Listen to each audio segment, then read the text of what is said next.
Welcome to our conference on transnational Holocaust memory.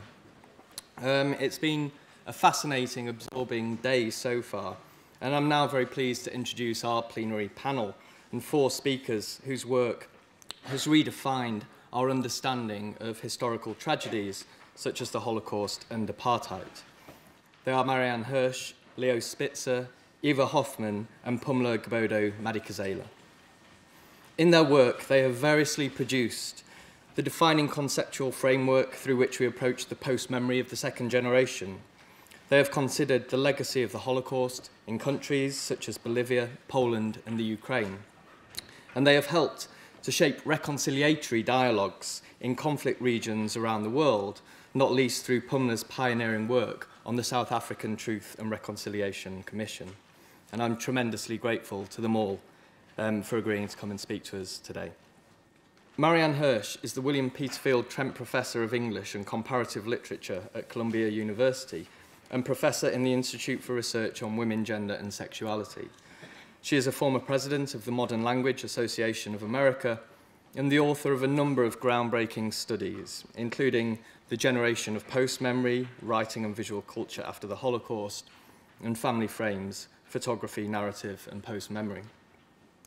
Leo Spitzer is the Vernon Professor of History Emeritus at Dartmouth College.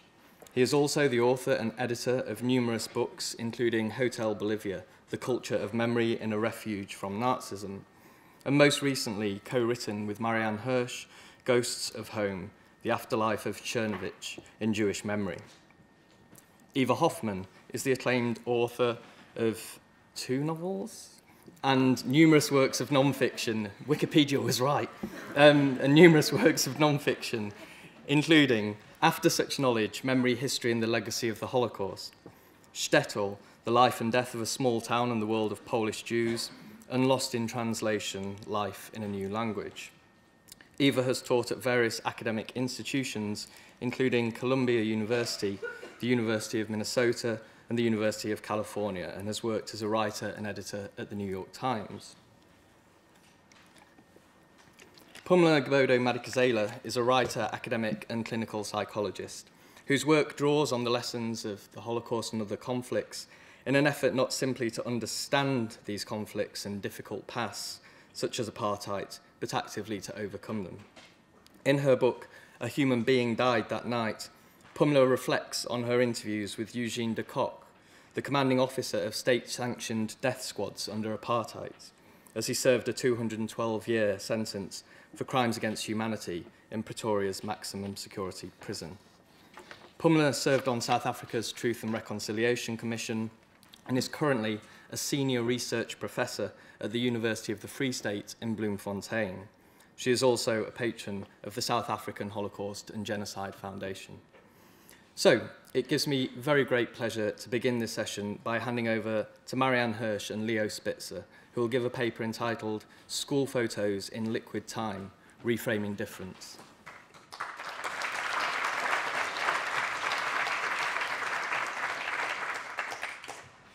Thank you so much for the invitation. It's wonderful to be here. Thank you to the organizers of the conference and the 2 exhibits that we're seeing.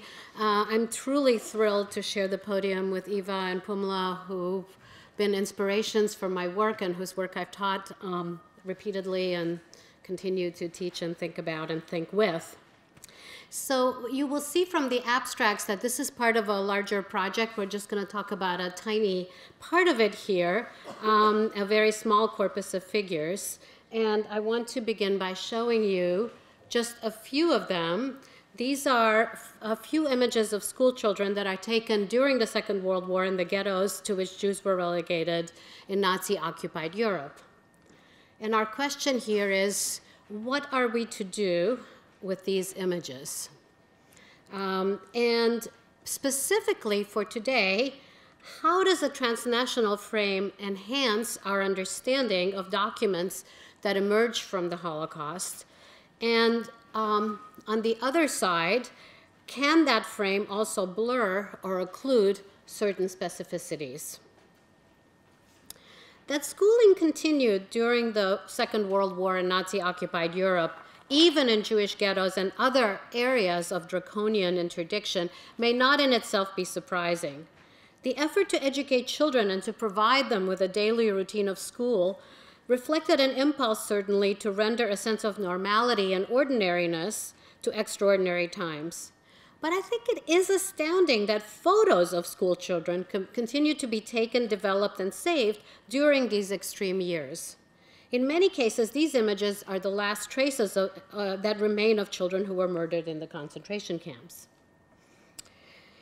Perpetrators, Nazi perpetrators, took some of these school photographs in the Jewish ghettos, and these fulfilled many of the functions of Nazi wartime photography more generally.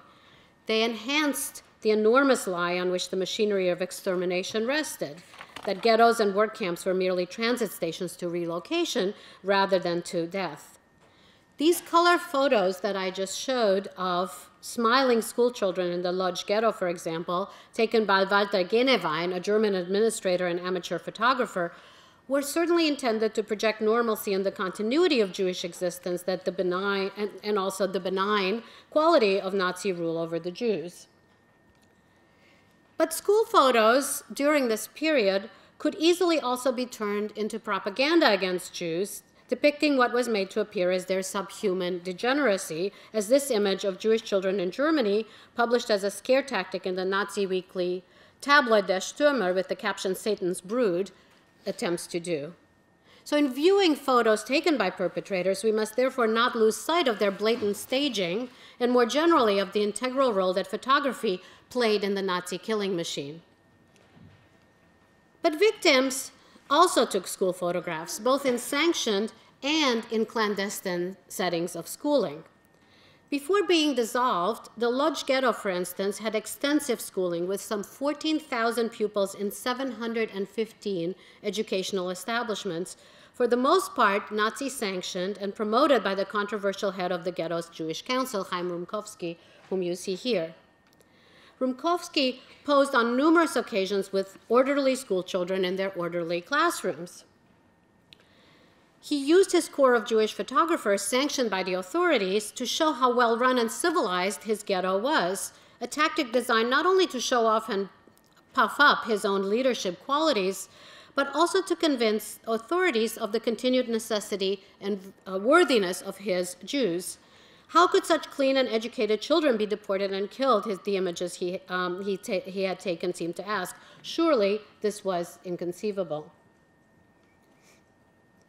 Much more astonishing than Rumkowski's officially sanctioned Lodz school photos, however, is the fact that pictures of school children were also taken by less privileged victims, snapped despite severe wartime interdictions against personal and private photography, against the dire scarcity of film and developing materials, and the mortal dangers facing anyone practicing covert or resistance activities.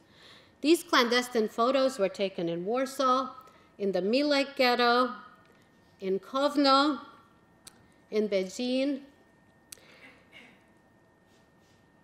as well as in the Lodz ghettos, were meant to ensure that a record of a population targeted for destruction be made and left behind for possible viewing at a future time. Photographers like George Kadish in Kovno and Mendel Grossman in Lodz, as well as unnamed ones who belonged to communist and other underground organizations, often photographed surreptitiously through cracks in doors or buttonholes of their coats. This not specifically of the of the school photos, but we have many examples of these really amazing images from Kovno and Lodz by Mendel Grossman and George Kadish. And they often also buried their images, their hidden negatives, to ensure their survival. The school photos we found in the archives of the U.S. Holocaust Memorial Museum and Yad Vashem and other archives were no doubt taken with similar motives. Reading them, thus, through the retrospective lens of our knowledge of what came to be later, we see young children looking toward a future that they would never be allowed to live. The French artist Christian Boltanski, whose work you no doubt know, provides us with dramatic examples of such a reading. Repeatedly using school photos of Jewish children from the years immediately prior to the outbreak of the Second World War, such as here of a school photo of a Jewish school from 1938 Vienna, Boltanski's installations have shaped a post-Holocaust memorial aesthetic that has now become quite well known. And this is not a photo by Mendel Grossman. I have no idea how that label got there, but it's Boltanski's installation based on some school pictures. School photographs in general, Boltanski has said, are inherently so sad. We look at any one of them and we know someone has failed, someone has not lived up to her promise, someone has died. And this intrinsic sadness, he stressed, is compounded by our historical knowledge of events yet to come that children are looking toward as they face the camera. Boltanski's installation thereby find a form through which to inscribe that knowledge. Nothing explicit connects his installations to the Holocaust. Boltanski has always maintained that his work is not about the Holocaust, it is after. And in that aftermath, however, the children are figured as dead, marked by a death they could not evade. Boltanski here illustrates Roland Barthes' well-known statement that, quote, photography tells us death in the future. Yet what happens if we try to read these images, these ghetto images of school children, differently? Not as images of children about to die, but as examples of the larger, unremarked, transnational genre of school photography itself. What might such a reading allow us to discover about these incongruous images?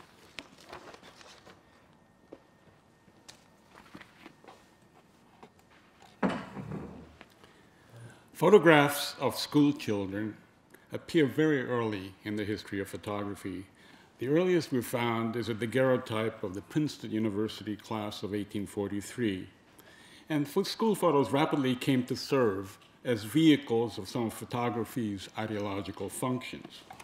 Like school report cards and diplomas, class photos provide a form of visual certification available to everyone portrayed within them, a confirmation of achieved grade level, grade ascendancy, and participation in a trajectory of state-endorsed educational acculturation and socialization, defining national belonging and citizenship.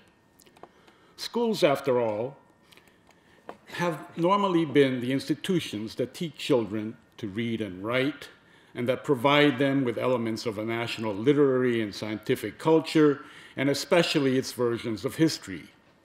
They're also the sites that instruct students in rules of acceptable behavior and morality, tutor them in civic responsibility and patriotism, and instill respect for authority and the established economic order.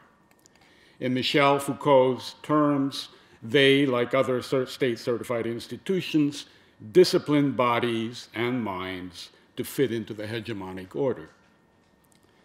But school photos, like all photographs, also have the capacity of recording and inscribing contradictions that the conventionality and uniformity of poses, middle distance camera angles, and institutional sanctions would seem to exclude.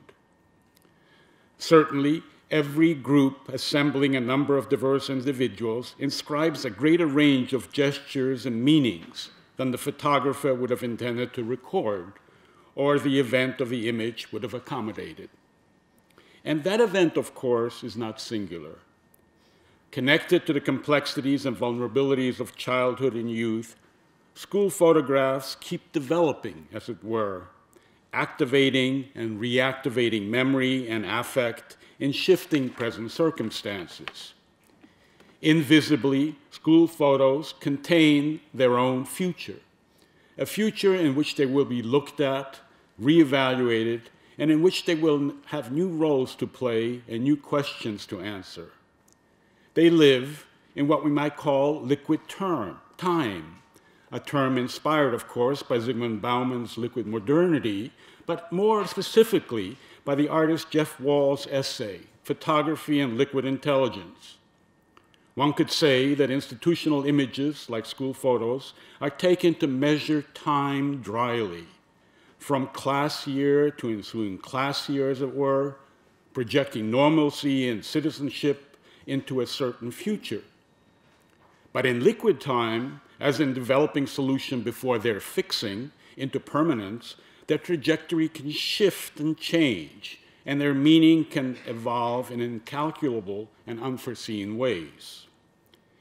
Historically, the popular expansion of school photography coincided with and was fundamentally connected to the rise and attempted spread throughout much of the world of Euro-American imperial ideological project of social assimilation of populations deemed other, a process that connected the post-Enlightenment histories of European minorities, like Jews, to that of colonial subjects in Africa and Asia, and to indigenous and formerly enslaved peoples in the Americas. Indeed, if we understand assimilation as a process of adaptation and adjustment involving conformity and incorporation, but also resistance and refusal, school photos, especially when viewed in a transnational context, can be particularly useful documents to study the contradictions and tensions that inevitably mark this process. Each can be read as a snapshot of a moment within it, revealing its pushes and pulls, the ascents and descents, the gains and the losses, and the multiple erasures that characterize this fraught recursive trajectory. At the same time, however, school photos also document the failures of assimilationisms, instances when individual members and groups within a body politic become victims of state-sponsored discrimination and exclusion, victims of violence and eradication. The numerous school images produced at the Carlisle Indian School in Pennsylvania and at the Hampton Institute in Virginia in the late 19th and early 20th century illustrate these contradictions most sharply. Both Carlisle and Hampton were boarding schools, the first specifically established for the betterment of Native American youth and after the creation of the reservation system, and the second, Hampton, of young African Americans in the aftermath of the US Civil War and the end of slavery. Each was intended, as a commentator on Indian affairs indicated in 1882, to, quote, habituate Native and Black students to the customs and advantages of a civilized life, and to cause them to look with feelings of repugnance on their native state, unquote.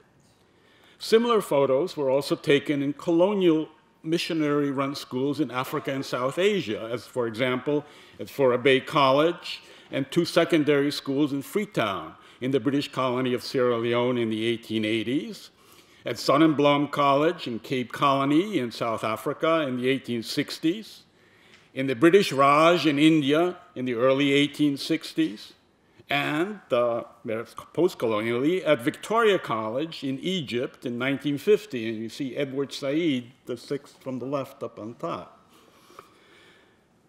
The founders of Hampton and Carlisle hired professional photographers to illustrate the successful progress of their Americanizing mission. And these photographers, in turn, took hundreds of photos of American Indian and African American students that were subsequently widely reproduced so as to influence the support of key politicians, philanthropic agencies, and members of the general public. Before and after photos, such as these that you see up there, were among the most common, used to present the totality of the civilized transformation. Before, pictures were taken almost the day that the students came in, after were taken 4 months or a year later. Arguably, the transformative assimilationist ideology inherent in schooling and reflected in class photos like the Carlisle and Hampton and the colonial ones was not racist in a biological, genetic sense. Its premise, after all, was that subordinated individuals could fundamentally transform and change. But it was unequivocally culturally chauvinistic, resting on the contrast drawn between notions of backwardness, degradation, deficiency, and their opposites, civilization and progress. For change truly to occur, the transforming subjects had to assimilate to the lifeways prescribed by the hegemonic white powers. At the same time, however, the actual fact that boarding schools like Carlisle and Hampton were set up exclusively for Indian and for black youth, equal perhaps in some of their curricular offerings and quality of instruction, but separate from schools attended by whites, could not have escaped the notice of the students. The contradiction between citizenship training and the lack of social, political, and economic integration into the national body was no doubt evident, though integrationist ideologies and the language of democratic belonging would have tried to disguise them. Due to the strict uniformity of their conventions, however, class photos of children from diverse populations in public and private institutions in Europe and America tend to successfully disguise the contradictions between discourses of assimilationism and persistent social inequalities. When we examine early 20th century photos from Central European schools with sizable Jewish enrollments, for example, there are no before photos to compare them to, because the late 18th century beginnings of Jewish assimilationism in Western and Central European empires preceded the arrival of photography. It is thus not easy to discern social, economic, and religious differences in the depicted children. It is only when we read such photos transnationally, placing them next to the propaganda images from minority schools in the US and colonial schools in Africa and Asia, that the contradictory processes of assimilation that structure a seemingly tolerant present come into view. As an illustration, view this relatively old class photograph, dated circa 1900, taken at an unidentified public school in Czernowitz, Bukovina, Austro-Hungarian Empire.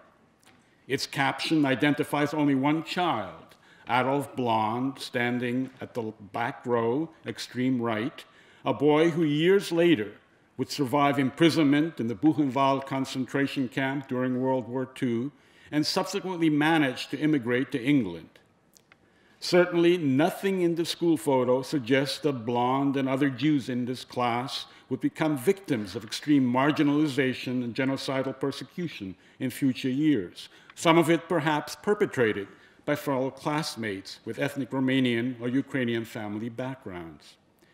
And nothing here gives clue to how around 1900 a Jewish child like Adolf Blond would have ended up in a modern ethnically integrated classroom such as this one.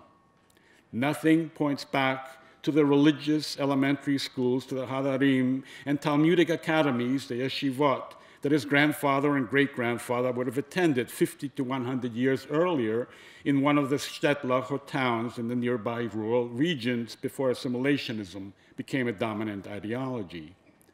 Hiding what came before, school pictures of European Jews throughout the 1910s, 1920s, and 30s also failed to contain warnings about what might come after. So if we take the ideological and memorial work of school photos, which we are racing through here, into account, as well as the contradictions that structure them, highlighting their transnational dimensions, photographs taken in ghetto schools might appear more intelligible.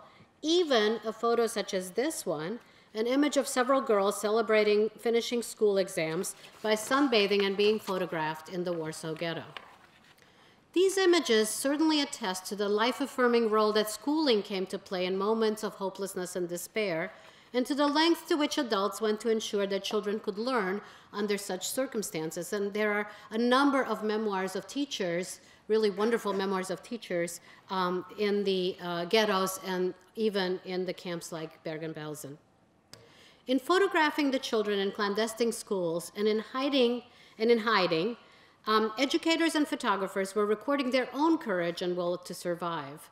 As radical as war and Nazi genocidal practices were in rupturing the textures of social life in Nazi-occupied Europe, so were victims and bystanders determined to restitch some of the qualities of that life through small acts of repair, and schooling is such an act. In response to utter dehumanization, photographers showed children reading and learning. Whether acquiring traditional religious instruction engaged in secular learning on the interrupted path to cosmopolitan modernity that so many European Jews in the 20th century had so enthusiastically embraced, or, as was increasingly the case, abandoning that promise in favor of a Zionist education deemed more appropriate by teachers looking toward an alternative future. And here we see a child in the Warsaw Ghetto pointing to a map of Palestine. Reading the photos thus in their own present and in the larger transnational frame yielded by the ideology of school photography as a genre might enable us to come back to the artistic afterlife of school photos, like the images of Christian Boltanski that we looked at earlier, and perhaps to see them differently.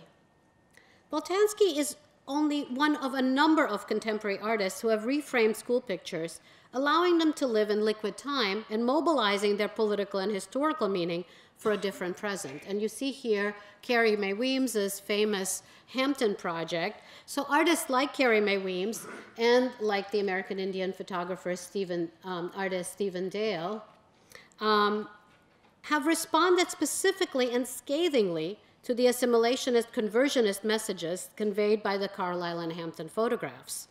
They use these images against themselves to tell a critical and an alternative history.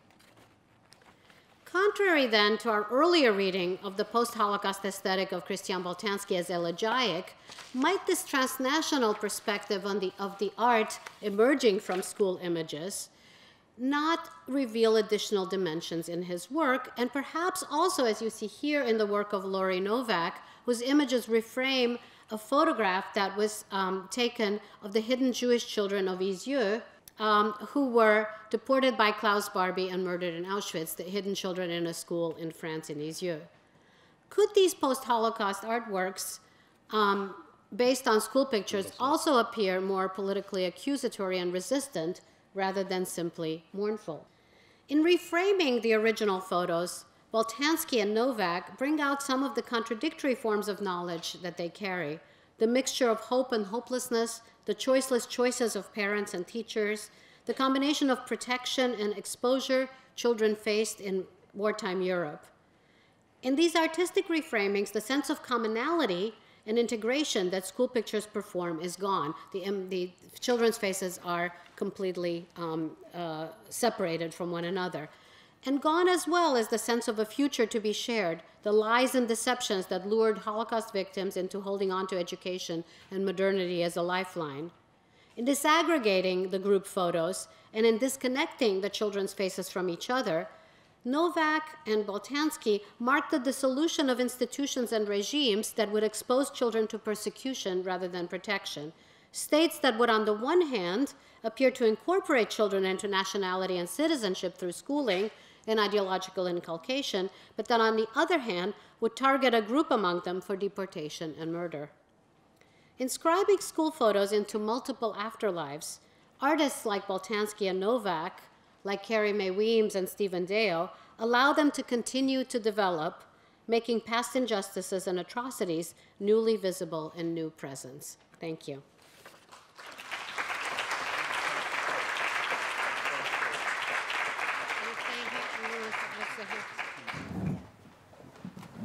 Thank you so much. I'm now going to ask Pumla and Eva if they have any questions of Marianne and Leo and to respond to the paper. Yes. Is this working?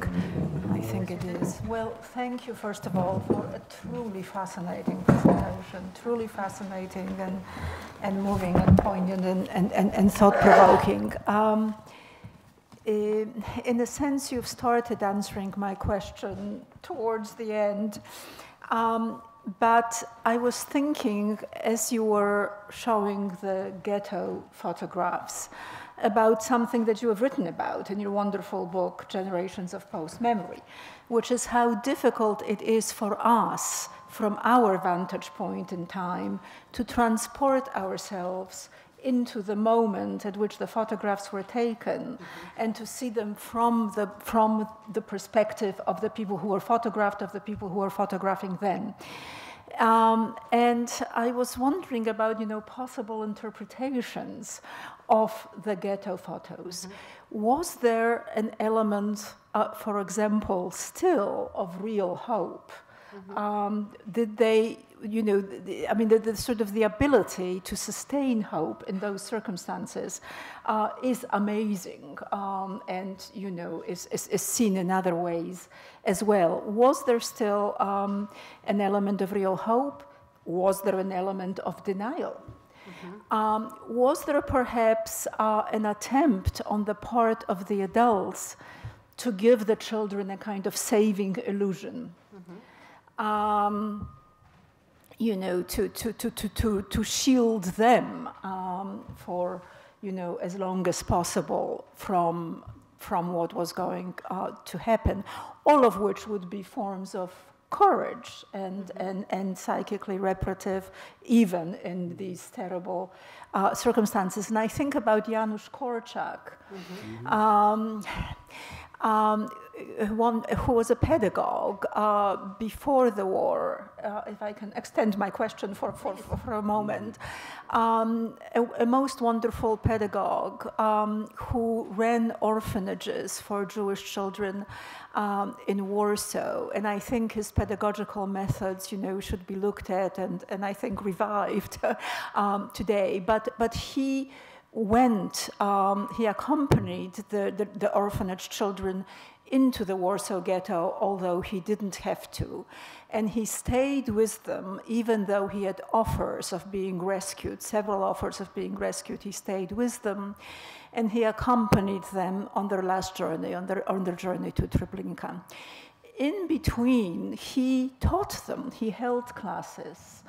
And, you know, he did something very remarkable. He tried to prepare them for death, for example, by having them stage a play by Rabindranath Tagore, which was about the death of a child. And at the same time, he tried to maintain their sense of being alive and you know, their sense of life for as long as possible.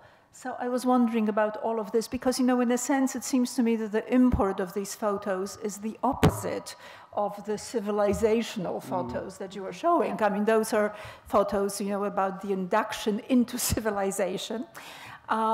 These are photos meant to reassure the children that civilization isn't breaking down entirely.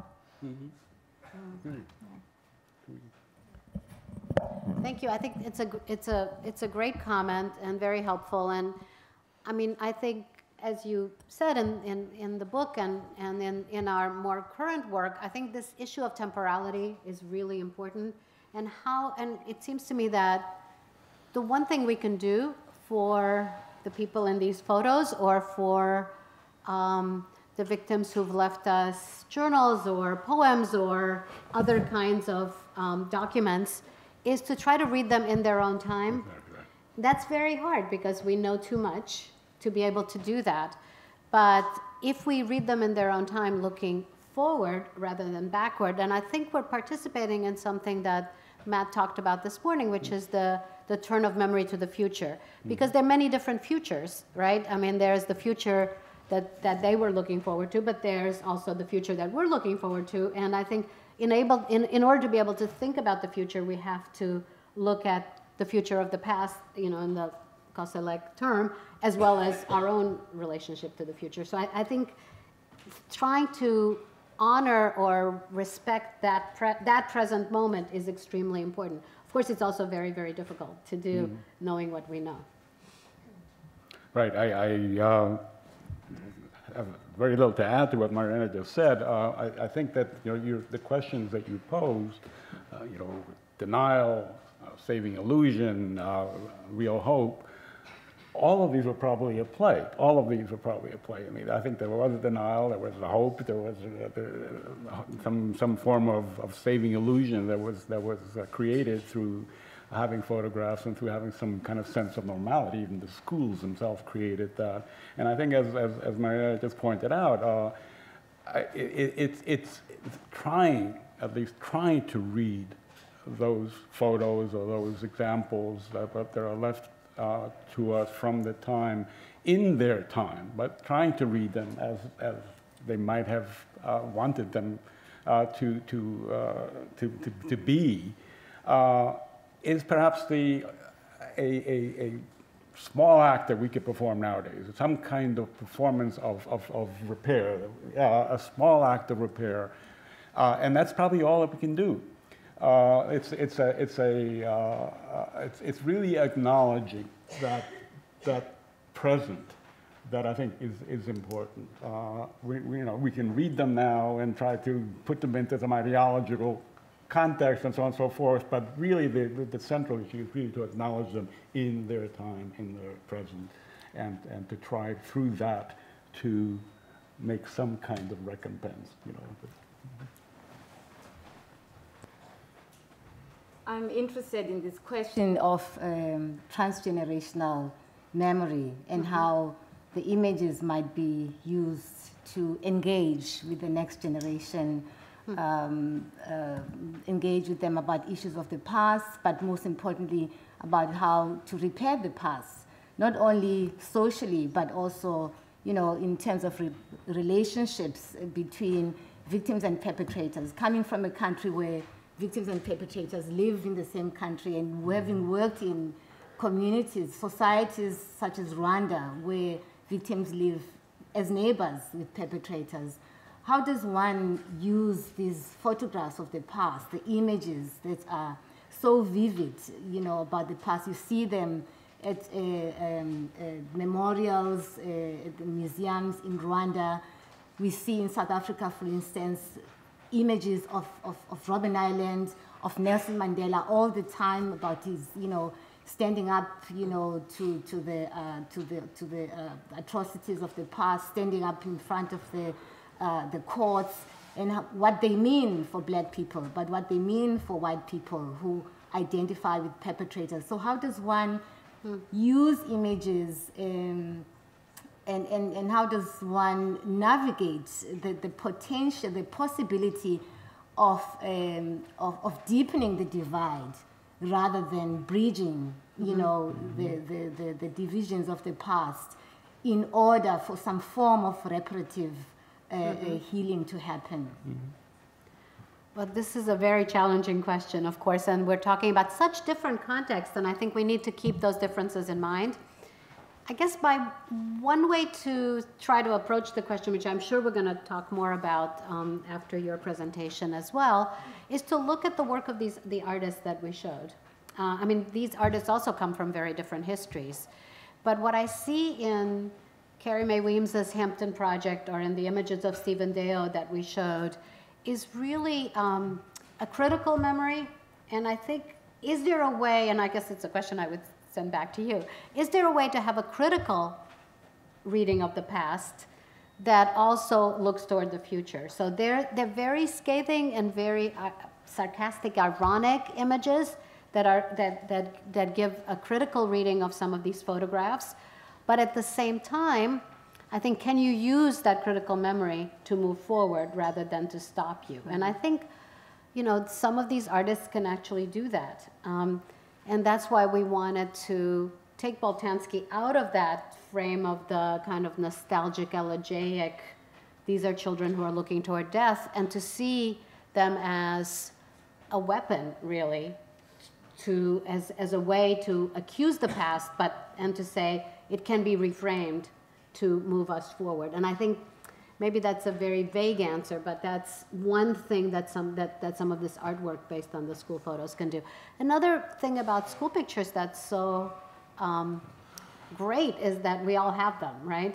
Yeah, so we can each relate to them through our own, through our own personal histories. And maybe one thing that we can do by looking at some of our own school pictures, and that would be a way to use them pedagogically, say, is to is a way that Marcelo Brodsky did in his Buena Memoria picture that we showed of the class in Argentina, where he actually marks the picture with the disappearances.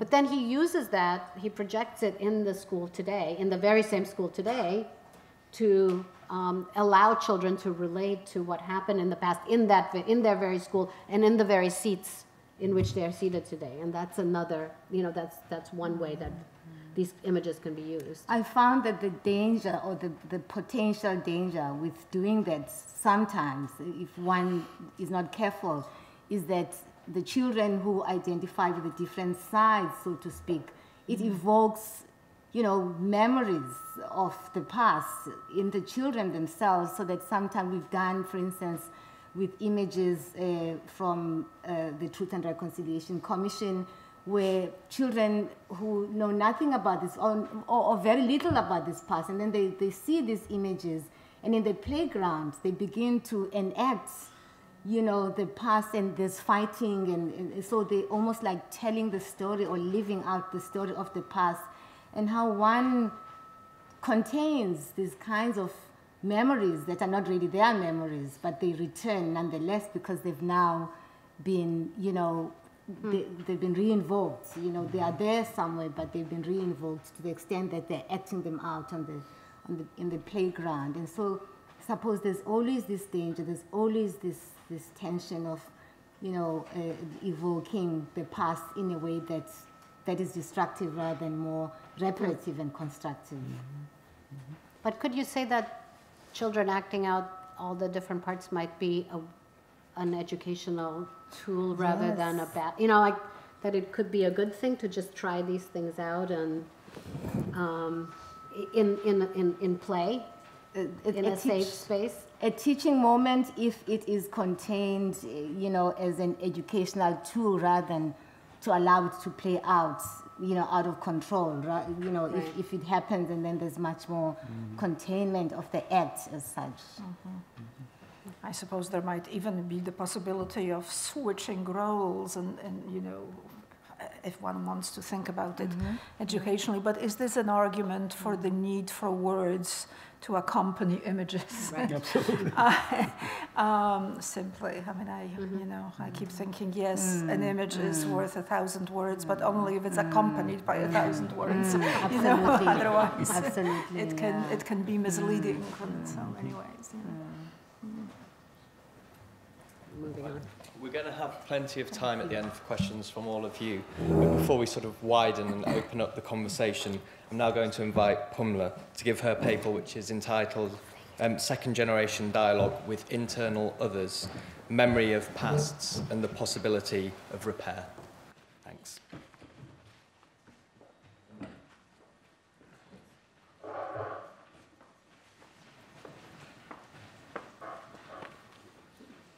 Thank you very much, Matthew. It's wonderful to be here, and I'm delighted to be in conversation with people I've admired for many, many years. From the 1990s, actually all of you, we met in 1998, and we almost met, but we spoke, so it's a real wonderful privilege. I was reminded as we were, you know, having this conversation in the last part of the conversation of a different image from a different era, which is, or rather different context, which is relevant to my talk today. And that is the image of a young Hutu child in 1993, or even just before the outbreak of the genocide in Rwanda. Edward Bamporiki, who's an artist in Rwanda, he is about 9 years old, and his teachers, they're sent home with homework. And the homework is, go and find out what your ethnic identity is. And they don't know about this. I mean, they're 9, 8 years old, and they go home, they come back, you know, they can now say, I'm Hutu, I'm Tutsi. And the children don't realize what the intention of this is. And of course, now in retrospect, we know that the teachers wanted to know who exactly was who. So they come back, and Edward tells the story. He's now an adult, award-winning filmmaker. He says, we come back and in class, and we are excited because the Hutus are greater in number than the Tutsis.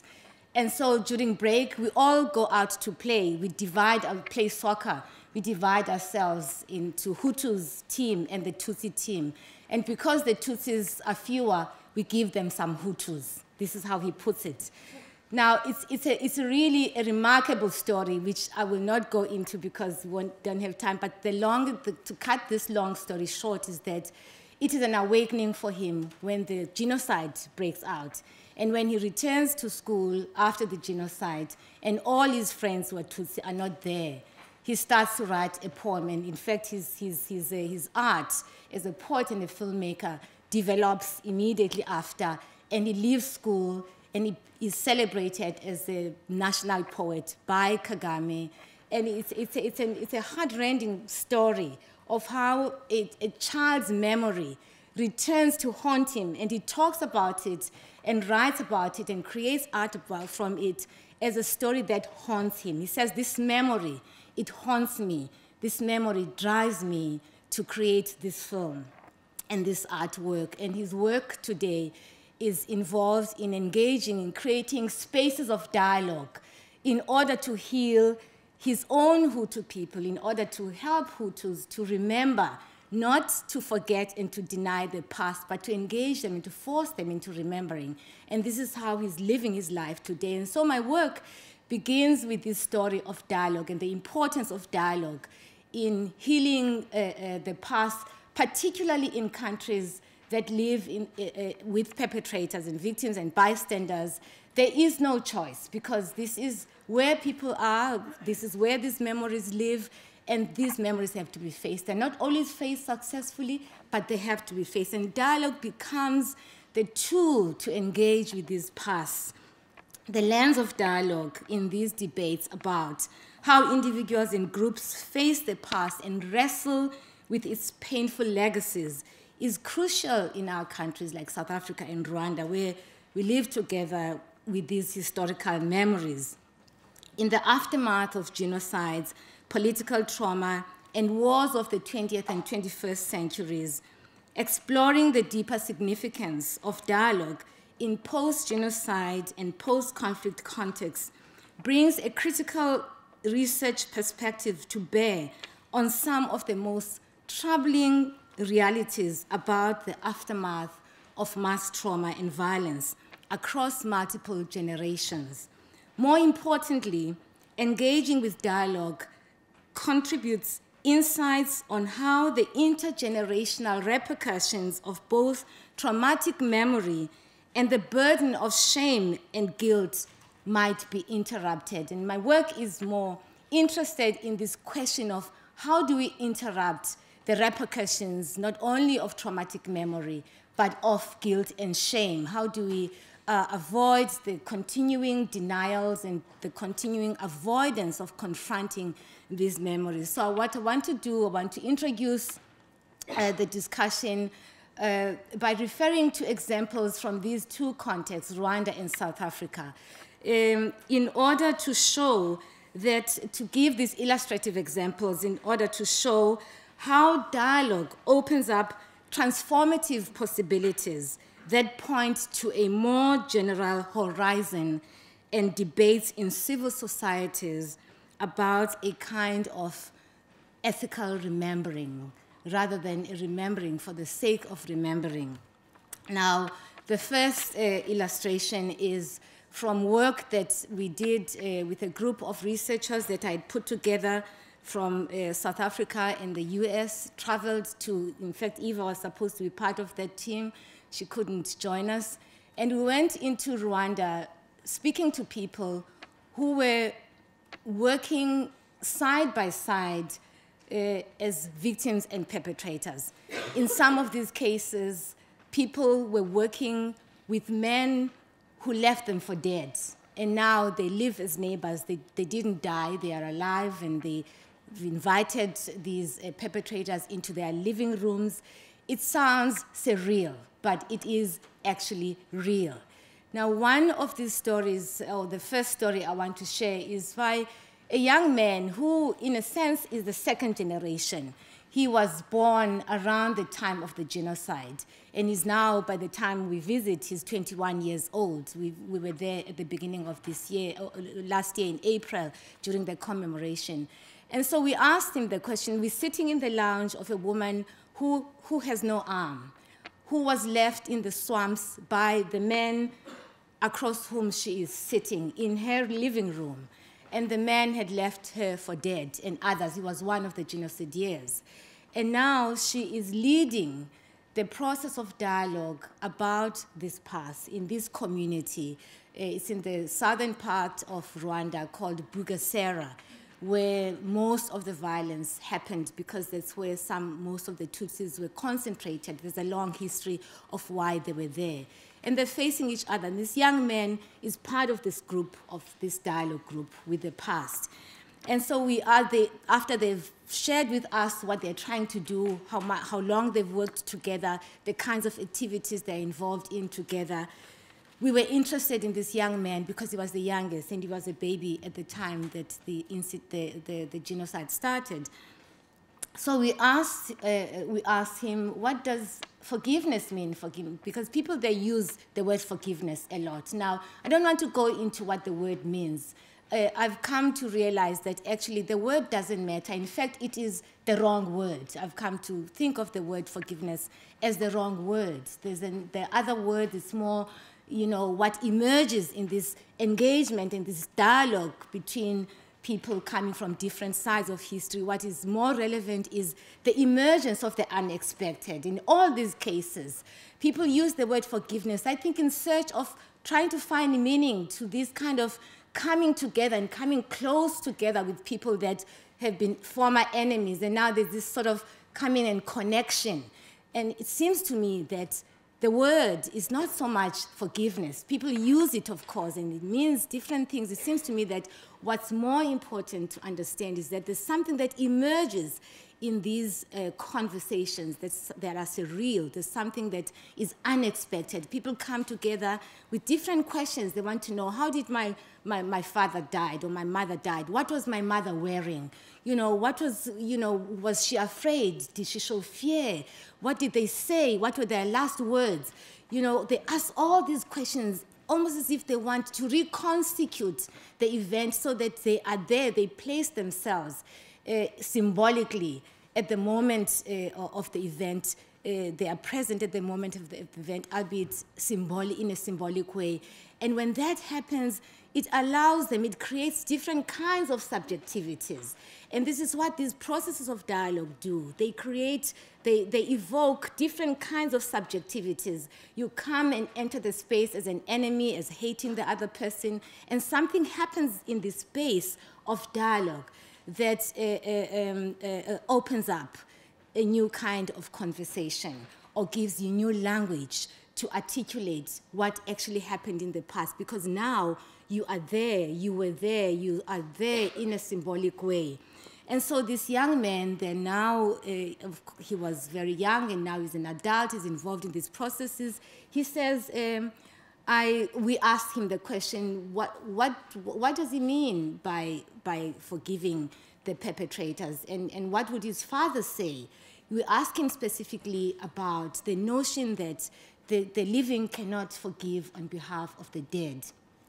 And then he explains to us what for him it means, what forgiving these perpetrators mean. And he says something that strikes us to be very, very poignant. He says, forgiving this man made him realize how lucky he is that, he says, that my father was not a Hutu. It made me realize how lucky my father was, or how lucky I am that my father was not a Hutu. And then he says, when you ask the question about whether the living can forgive for the dead, he says, firstly, we should try not to carry the burden of hatred on and on. In my case, it would be passing it on to my children, and then they to theirs. Secondly, if I cannot have compassion for a man who has expressed remorse for his crime, I am casting darkness on his quest to becoming human. Then that burden will be mine. Another layer of burden, you see. I know my father would wish for me to be an agent of peace in my community. And this, in a sense, captures the idea that I am not going to carry the resentment and the hatred. And that may be brought about by the sheer necessity of relating to your neighbors as neighbors, or the vision of a new kind of future in their community. Here is a country that is scattered with all these perpetrators who committed terrible things. What do? The perpetrator who killed your father is your neighbor. you're going to have your own children. It's almost like a pragmatic kind of politics.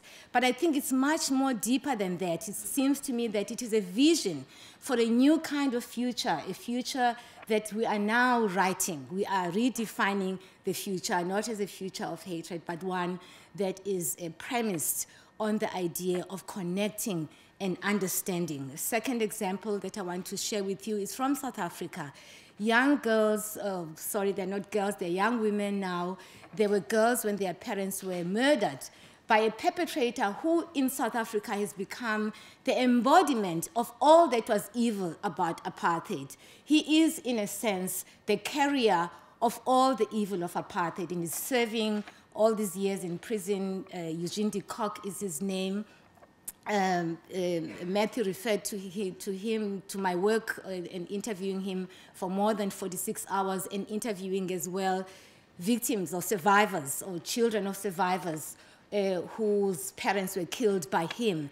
These two young women, recently there's been debate in South Africa about the release of Eugene de Kock on parole. There have been debates this side on all sides of the spectrum. They, and as well as other survivors, have gone out in public and stated their support of Eugene de Kock's parole. Now, the important thing for me about these two young women is that they are really the second generation. One of them was 5 years when the parents were killed. The other one was younger, was more probably 1 or 2 years when the father was killed by Eugene de Kock. And they took the initiative themselves. They're in their late 20s now. The woman was 5, is probably 30, 31 years, I think. The other one is in her late 20s. They took the initiative to go to prison to meet Eugene de Kock. Initially, they wanted to see what he's like, to kind of, meet the man who killed their parents. And they meet him, and they come out of prison. It's a long story. They come out of prison, and they say publicly that they support his parole. He's made a contribution to their own healing, the way that he engaged with them and answered their questions. They want him to come out of prison and engage with South African society and help this society to heal. One of the women, we've invited him to my university and to talk about her encounter with Eugene de Kock and what it meant to her. I asked her during her visit in the public event, I asked her what was the most memorable memory for her about meeting with Eugene de Kock. She describes the setting where in prison they have to sit the table they're sitting across each other and the table is so narrow. She says, our knees were, at some point, she says, I realized that our knees were touching because this table is so tiny. And because I was bombarding him with all these questions about my mother and about her last moments, and I was asking question after question, and he was responding because I only had an hour. I wanted all the answers within 1 hour. I realized that I was going closer and closer to him, and at some moment, I realized that we were breathing the same air. Our noses were so close to each other that we were breathing the same air. This is a title of a paper I'm working on right now, and the book I'm working on, Breathing the Same Air. It's a powerful image. It's a scary image at the same time. And one realizes that it's only in a country like South Africa, or at least in these kind of countries where this sort of thing can happen. Now, I want to come now to the issue of the dialogue with internal others. And for this story, I draw from work with colleagues in Germany. It's a group of psychotherapists and psychiatrists who are children of Nazi perpetrators and Holocaust survivors. They're in their late 50s, at least a few of them, and late 60s. And they are part of a group that has been working together for several years. I met them, they were probably in their 5th year or so of engaging in dialogue. And the way that I met them, I was invited to speak at the Freudian Institute in Frankfurt, and I met these men and women, children of Holocaust survivors and children of Nazi perpetrators, for the first time at that event, and we met in Cape Town again, and they attended a conference that we had organized with a colleague of mine, Chris van der Merwe.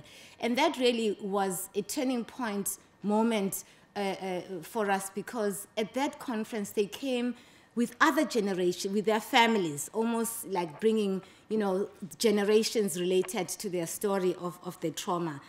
And what happened at the first event where I spoke about the Truth and Reconciliation Commission is that it was so, the experience for them, and especially for the children of Nazi perpetrators, the experience was so moving to the extent that there were emotions. It was clear that it had touched an emotional chord. There was, in particular, one woman psychotherapist who broke down and was very emotional about witnessing a story from South Africa, images of perpetrators meeting victims or family members of victims.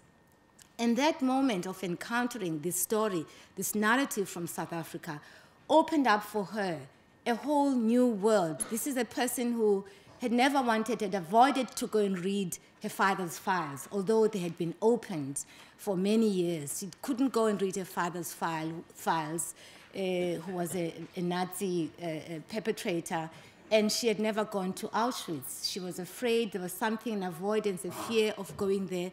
But this story opened up for her the possibility of engaging at a deeper, much deeper level with the story of her past. And I think this is very important to remember, that when we speak about memory of the past, we really are speaking about the stuff that has been internalized from our experiences of parents, either through stories we hear from parents, or, you know, having engaged with our parents before they died, whether they were victims or perpetrators. These stories become part of who we are, because they are internalized and become our own identity. And I think this is a critical point for us to remember when we are engaging, particularly in dialogue processes about the past, that we are dealing on the one hand with the person who is now the person carrying the story, but we are also dealing with the internal person or the internal others who the person is carrying inwardly, and who have now redefined them as these other people's, you know, story, because they now are internal, but they've become who they are. So the dialogue then is not only about the current living individuals, but it's a dialogue also about with all those others that the person is carrying within. And that's where healing begins. Unless we realize and unless we touch those others who are living, continue to live and affect us destructively or in other ways, these are the others who need to be touched. And finally, just to point out that the reason that these processes of dialogue are successful is precisely because of the confrontation with those others in the past. The woman I'm referencing now was able to confront those others because for her, this story from South Africa was as if it is her father who is engaging with his victims. In a symbolic way, she connected with this story, and it was, therefore, a healing for her, because it is, after all, her own identity and her own internal story that she's carrying within, and that enabled her to go and read more about her father, to go to Auschwitz, and that began a journey of healing that is now truly a story of reparation. Now, today, as we speak, together with children of Holocaust survivors, they have journeyed with these kinds of stories, and they're at the point now of real connection, a point of healing. And so these processes of dialogue and engagement, they are about confronting this memory, which is embodied in the self, and the process of unraveling then the memory, and just the dialogue and the process is messy, it's complicated, but it shows how the overlapping of a matrix of emotions and memories the exchange of identifications that play out in the intense moments of dialogue about the Holocaust past and its repercussions in the present create an extraordinary context, present and pregnant with a range of unique and unexpected outcomes. The unexpected outcomes that I referred to earlier, the emergence of the unexpected occurs here too. These unexpected outcomes that lead to an unfolding of an ethics of care and responsibility for the other in the context of dealing in the past. And this is what, for instance, places like, contexts like the Truth and Reconciliation Commission managed to do, because they created the space and made it possible and opened up the space so that there is an emergence of new identifications, an emergence of new subjectivities. It created, in other words, the possibility of making public spaces intimate, because in these public spaces, these internal others emerge in powerful ways, and the conversations happen between the ones who are speaking as well as the ones who are the internal others. And that's how these spaces are the opening up of the public space into a kind of intimate space. Thank you very much.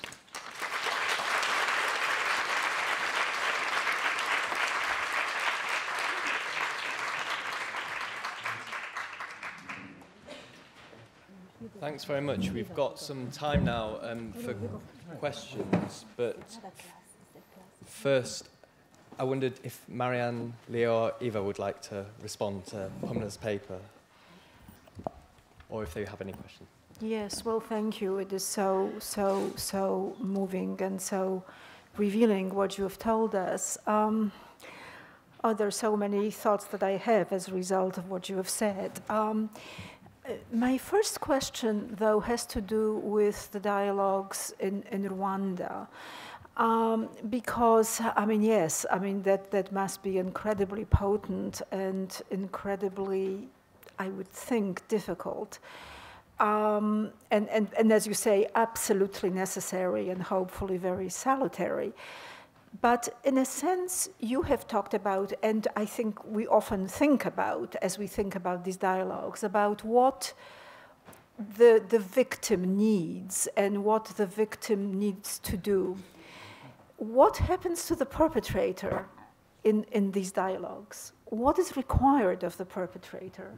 And what do you think actually happens psychically and internally? So maybe that's my question for now. I think the question of second-generation dialogue as opposed to first-generation dialogue is a big one, and maybe we can return to it. But I guess this is my question for now. There are two possible outcomes of these dialogues between victims and perpetrators. If perpetrators deny and they don't want to confront the past, that closes up the possibility of a real connection with the story of what they did. And that makes it difficult for the victim to connect with the perpetrator, because there's still, denial is a kind of, it's re-traumatizing the victims.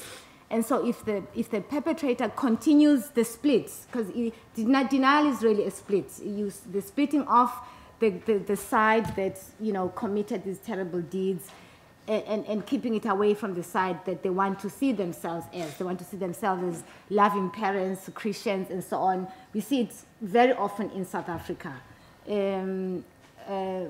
So when that happens, I think there is no possibility of hope, or of creating a hopeful moment, shall I say. But when perpetrators, what happens intrapsychically, when perpetrators are confronted with what they did, if they allow themselves to listen to the voice of conscience, because the other side is when they deny the voice of conscience. You know, they continue to dehumanize, they don't want to see that side. But this, on the other hand, when perpetrators confront that voice and respond to that voice of conscience and see themselves as the one whose hand did the deed. And not only that, and then take it beyond that and actually confront the shameful acts that they did. Shame and avoiding shame is a place where you are concerned about yourself. When perpetrators don't want to face the shame and the guilt, they are focused on the self. And so they don't have the spirit of, you know, conveying remorse. But when they do confront the shame and the guilt, then they see in the eyes of the victim the pain and their hand in it. And that is the beginning of the feeling of remorse, because remorse is a kind of self-punishment. You know, they're punishing themselves as they ought to. It doesn't mean that it cleans the slate, you know, it wipes the slate clean, but it means that they recognize that they are the cause of the deed. And so that then takes them, you know, puts them at the level of where they feel, as it were, for the victim, as well as confront themselves with the pain of what they did. If we remember that these crimes are committed in a particular context. You know, I sometimes say that I don't know how I would have behaved had I been white in South Africa. You know, there by the grace of God, I am not white. I was not born white. And that means that, you know, unless, at least for me, it means that unless, you know, I was tested to make the choices that we say that now white people did not make, we have to show some kind of, you know, for want of a better word, an openness to discovering that these people could have been something else had the circumstances been different. And so that, now to answer your question, you know, that sense of what is the responsibility of the victim, in my view, the responsibility of the victim, difficult as it is, particularly in these kinds of countries, is openness. And with openness, you know, emerges the possibility of the perpetrator, you know, because again, the hope is that there is a real change, you know, a promise of real change. Hannah Arendt spoke about forgiveness as a kind of a promise. And in other words, without, you know, it's not enough to just say, I apologize. What victims need to see is the promise that this is not going to happen again. And so when that, you know, that kind of desire is satisfied, then it becomes possible for victims to embrace a different narrative, so that the narrative now is not a narrative, you know, of the past, but a narrative of possibility. Marianne Leo, do you want to say anything before we go to questions from the audience? Eva asked a central question. In a sense, you answered it, but I just wanted to pull a little bit more out of that answer. And really, what you're talking about are sort of the conditions for dialogue. And I think on part of the perpetrator, you said really there has to be some kind of voice of conscience, and that will generate some kind of response on the part of the perpetrator. It's almost a kind of admission of guilt if you have a voice of conscience. If you do not have that kind of voice of conscience speaking, if you do not have that kind of admission of guilt, is some kind of dialogue still possible? And I think what you're saying is that it's not possible. You know, I really think it is not. That is the only, you know, kind of truth that is necessary, because it's the truth of the person's guilt. And if that is not shown to the victim, then, you know, at a deeply internal level, it's difficult to connect with that. And I would like to say, because I know that we have to move on, is just as a last point that the conditions, one of the most important conditions that made a contribution to this process, the loss of faults of the TRC. We can fault it for many things, and South Africa is a mess today. You know, the people have not seen the kind of transformation they wanted. That having been said, the process of the Truth Commission itself was an important moment in the country, and one of the most important aspects of it is that it gave perpetrators the notion of amnesty and the truth and full disclosure, you know, all the conditions of the Truth and Reconciliation Commission for granting amnesty, giving full disclosure, you know, and so on. That is a different approach to the adversarial approach of the courts. The courts say you have to prove your innocence.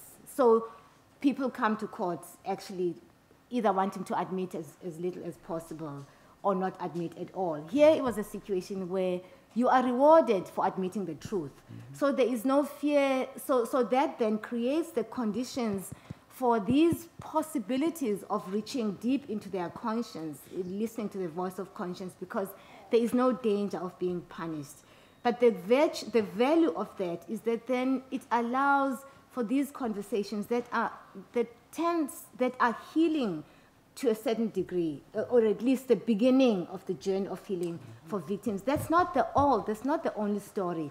The complicated issue around this story is that having come to the commission and victims having, you know, testified, and many of them, you know, leaving the commission feeling a sense of relief, they go back to their dire circumstances. And now many of them, in fact, have sunk even deeper and deeper into depravity. And that is what has not been addressed in South Africa. That is the missing piece, that is what seems to be playing out all over again. You know, the cycles of poverty that are yielding all sorts of other complicated outcomes. But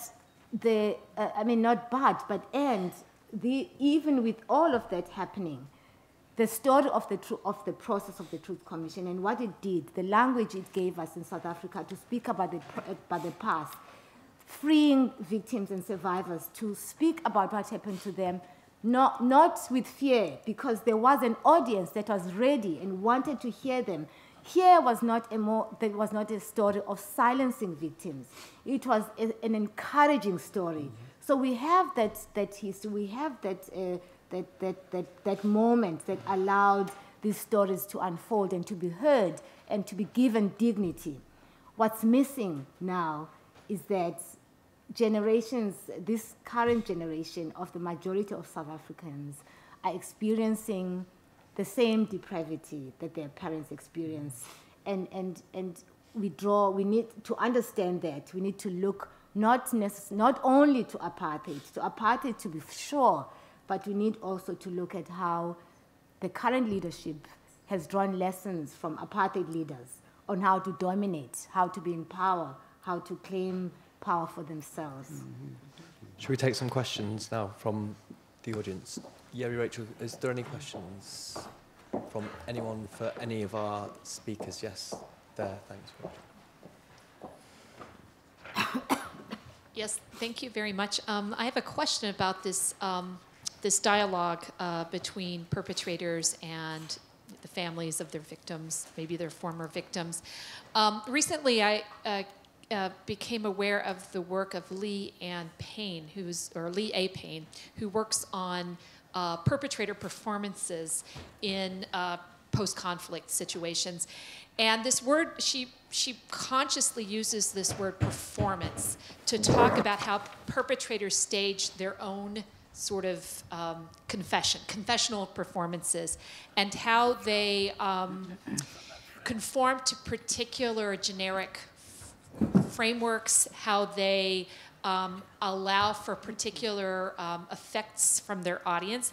And this suggests a very different model than what you're describing, which is the model of dialogue. The idea that not only that the perpetrator's words have some sort of transformative effect on their former victims or families of victims, and that their words, their confessions transform them. And she's very skeptical of this, and I wonder if you would maybe comment on the possibility for sort of hollow confessional performances, or what appears to be dialogue, maybe from the outside, but might be one-sided dialogue, and how much maybe you've encountered that, if there's a certain maybe percentage of that happens, and how we can put that on maybe on a spectrum with the kind of dialogue that you're talking about.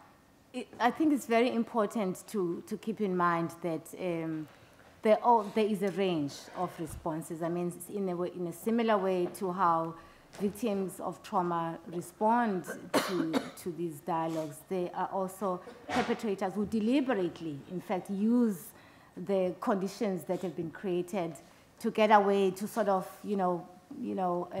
just perform for the sake of, now I've said my part, I've done my duty. In fact, some of them have even used that expression, I've done my duty.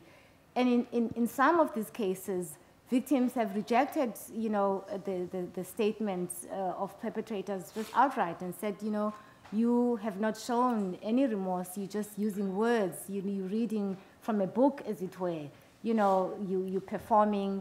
And in one such instance, a very powerful image that I want to share with you very quickly is one case of a perpetrator who visits a home. A policeman was a torturer, goes to a home in the context of the Truth Commission, because again, they're allowed, these things can happen. You can go and, and visit, ask someone to organize, a conversation. And he went to the family of the man whom he had poisoned and disappeared to apologize. And he speaks Xhosa, which is my language, very well, not fluently, but enough to be understood. And he approached the parents, and he, said that he wanted to apologize, and so on and so on. And it was very hollow. It was very clear that it was hollow. The son of the man he had killed was sitting in the background. Now remember, in my culture, children, it's the grandmothers, who appeared at the Truth Commission. Although children, there was a special hearing for children, but in most cases, children were in the background. So this young man whose father was killed by this perpetrator is sitting in the background. And so in the midst of this dialogue, he picks up a vase and throws it at this man in anger. So, and it's a very clear message that, I am not accepting what you're saying. In fact, you've come here to re-traumatize us all over again. So there were these instances, and even during the Truth Commission hearing sometimes, some of these men would say, make these statements. And so it was very clear, because remember, these feelings are very much deeply felt, and if it's not there, if it is false, especially victims who have carried so much pain, they feel they're very sensitive, they're very in tune, they are attuned to these messages, and so they pick up very easily. So these kind of responses happened as well, and we have to keep it in mind as well that it's not always the case that this is what it leads to, and sometimes it leads to complete denial and a complete re-traumatization of victims. So there are scenarios and we need to acknowledge those situations where it doesn't work as well. Eva, yes. Did you want to say something? Yes, yes. It seems to me that what the Truth and Reconciliation Commission perhaps tried to do, and tell me if you think this is at all accurate, was that it articulated something which is between silence and forgiveness and remorse. That it articulated something like the processes of recognition. I mean, in other words, it didn't require the perpetrator to show remorse or to be emotionally transformed. It was, however, I think, conducted on behalf of the victims who needed the recognition of what happened. So really, you know, what was required, well, what it enabled the victims to do was to face the perpetrator directly, and you say, you did this, or in some cases, did you do it? I mean, I read about an amazingly moving encounter between a victim who was blind and the perpetrator who had tortured him. And what this man wanted was to know, to have the perpetrator confirm that he kept saying these particularly brutal and cruel words to him as he was torturing him. And finally, the perpetrator admitted it. Mm-hmm. And the man said, I feel that I was blind and now I can see. Mm-hmm. I mean, in other words, you know, this is what, you know, this recognition of what happened, you know, did for him. That, you know, it's sort of, you know, it's a writing of, it's making right of the moral world as much as the psychological world. It's restoring the moral identity and the moral order of the world in a way. It is a recognition. It's very important because, you know, if you think about how these atrocities happen, it's a dehumanization of the other. And when once, you know, there is this recognition, it is a kind of rehumanization of the victim, and that in itself opens the door for, you know, at least grasping, you know, one's sense of dignity again, or one's loved one's dignity. It's okay. Okay, yeah, we'll take another question. Griselda, do you want to? There's a microphone on its way. I wonder if it's possible to go back to the first presentation and return to the issue of your school photographs. If I may, what I would like to just ask you to explain a little bit more, explore, is do you see a difference between the sort of instrumental use of schooling as you showed it in the case of the Native Americans or other colonial instances where there is a means by which school is a process of robbing the children of a sense of their own identity and replacing it with one that's imposed, and you use the notion of assimilation, which rang all sorts of bells. I didn't know which... Assimilationism. You know, assimilationism. I always try to refuse assimilationism, and I talk about acculturation.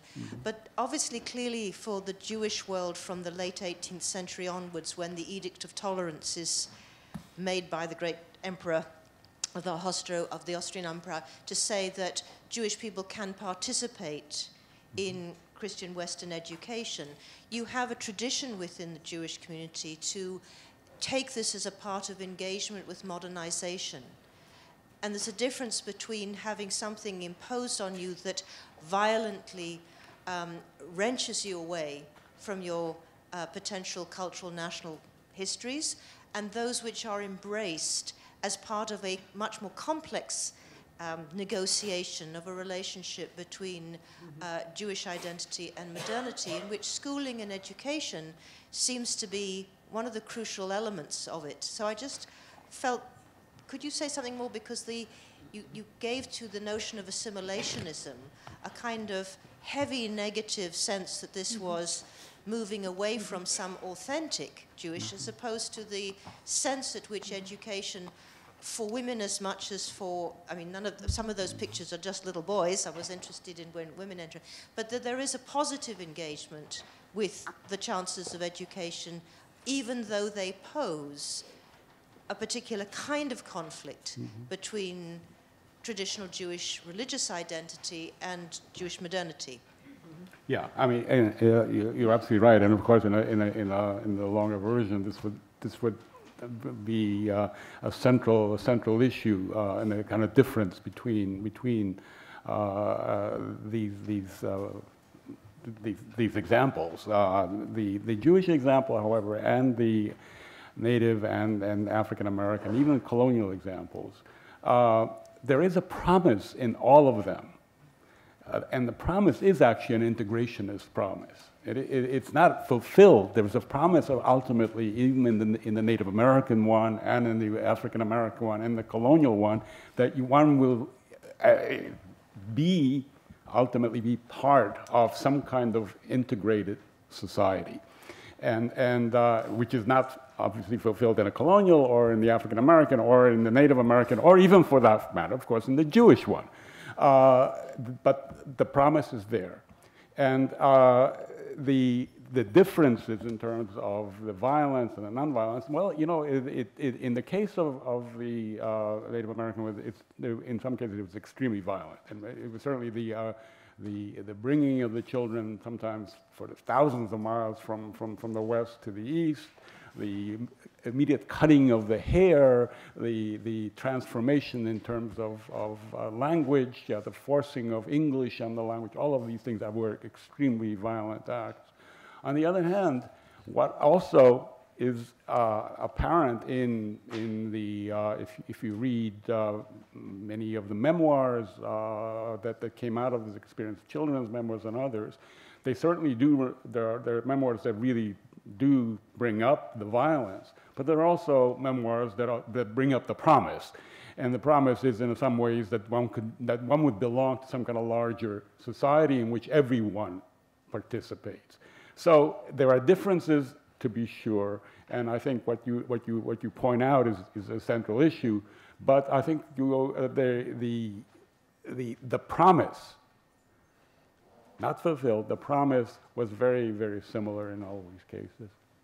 Yeah, and we have, you know, the notion of betterment in African American culture. I mean, W.E.B. Du Bois himself was a graduate of the Hampton Institute and actually bought into that promise as well. So I think we see the contradictions in all of these populations, and we see the pushes and pulls, and it's not a, you know, it's not a one-directional process. It's a process with, it's a recursive process with many, you know, that's with tensions and contradictions in it. And the reason we think that school photos are such an interesting documents through which to study it is that each image is only one moment in a process of, whether you want to call it assimilation, acculturation, or integration, and in each of these historical contexts it has a different name. You know, it's one moment in that process. You have in integrated schools very different images, and then in separate schools, Jews also then, you know, at certain moments went back to separate schooling and resisted the process of acculturation, whereas, you know, some Jewish populations embraced it, you know, enthusiastically, and others wanted to hold back and, you know, insisted on, and some did both. You know, they would send the children to the public integrated schools, but then had Yiddish or Hebrew language instructions and, you know, separate schooling at the very same time, just trying to figure out where the place of these populations that were, you know, that were defined as other would fit at different moments. Everybody, I'm afraid we're out of time, indeed, over time. Thank you all very much for coming. It's been much appreciated. I hope to see many of you again tomorrow, either at the conference, there's a play at 6 o'clock, and a drinks reception at 7 in Parkinson. Could you just join me, though, in thanking our speakers, Marianne, Leo, Eva, and Pumla. Thank you.